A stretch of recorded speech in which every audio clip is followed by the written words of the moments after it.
In every modern office, there are firewalls and even intrusion detection systems that prevents tools like Nmap from entering the network.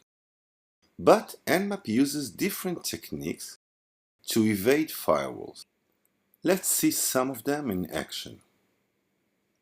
The first technique, which is the decoy scan, used with an hyphen and an uppercase D, will make our target device believe that it is being scanned for multiple IP addresses.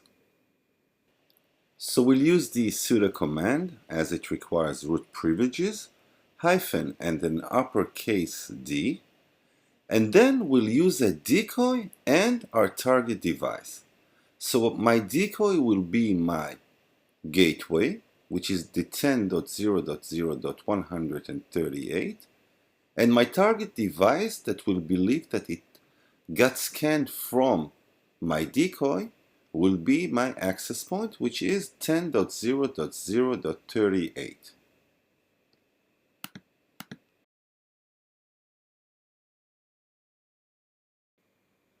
We can also generate random spoofed IP addresses using the random command. Using RND, and we can specify how many IP addresses will we use. And let's target my gateway. Forgot about the sudo.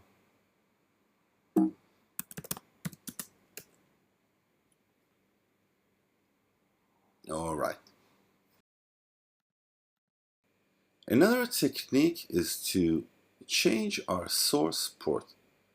TCP generates a random port whenever it goes out to the internet.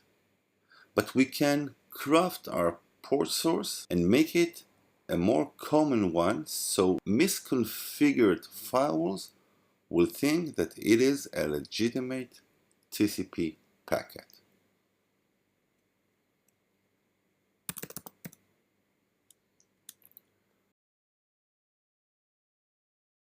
G, and let's make our source port 53.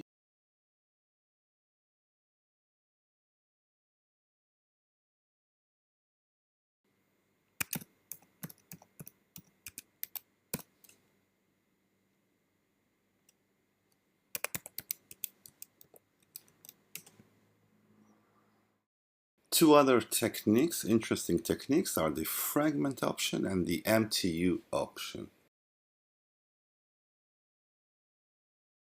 The fragment option, we'll use the sudo command, turns our packet into an 8-byte packet, a much smaller packet that hopefully firewalls won't notice.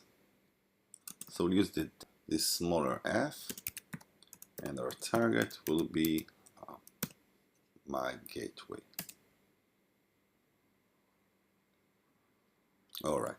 The second option, which is MTU, will let us craft our MTU, our maximum transmission unit, which is actually the same as the fragment option, but it allows us more customization. So we'll turn our probe into a 16-byte packet and target the same host.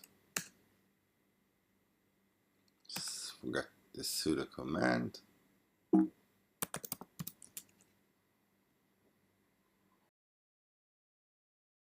Yep, it did its work.